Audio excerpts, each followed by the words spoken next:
Un important réseau de trafic d'êtres humains démantelé en Europe.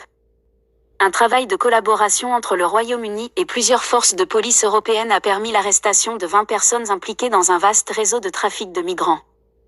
Une vaste opération de police impliquant les autorités allemandes, britanniques, autrichiennes, néerlandaises, polonaises, bosniaques et serbes a permis de démanteler un groupe criminel organisé syrien impliqué dans l'un des réseaux de trafic d'êtres humains les plus importants d'Europe. Au total, au moins 20 personnes ont été arrêtées ce mercredi, dont Hussam al-Ranli, un ressortissant irakien de 35 ans interpellé à Bilson, Royaume-Uni, rapporte Sky News. Il devrait prochainement être extradé vers la Pologne. Jusqu'à 12 000 € par traversée. Au total, la vingtaine de personnes arrêtées sont suspectées d'avoir organisé, via leur réseau, le passage clandestin d'au moins 750 migrants syriens au Royaume-Uni et en Allemagne.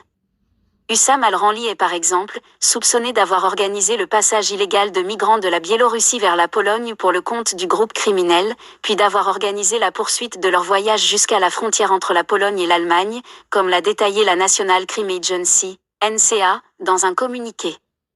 Une fois en Allemagne, les personnes continuaient leur chemin jusqu'aux Pays-Bas puis atteignaient le Royaume-Uni par bateau ou camion. D'après les informations obtenues, ces traversées impliquaient parfois plusieurs centaines de migrants. Elles étaient facturées entre 4 500 cents et 12 000 € par personne. Vers une intensification des opérations. Dans le détail, cette vaste opération a donné lieu à une arrestation au Royaume-Uni, 6 en Autriche, 6 en Serbie, 4 en Allemagne et 3 en Bosnie-Herzégovine. Elles ont été à chaque fois associées à des perquisitions. Des perquisitions ont également eu lieu aux Pays-Bas, avec des saisies de véhicules, d'argent liquide et de matériel électronique. Pour John Danley, le directeur des enquêtes de la NCA, la réussite de ce coup de filet montre pourquoi la coopération internationale était si cruciale, parlant de la lutte contre le trafic de migrants comme d'une priorité essentielle. Malgré le Brexit, le Royaume-Uni a donc ici pu mener un important travail en association avec les forces de police de plusieurs pays européens.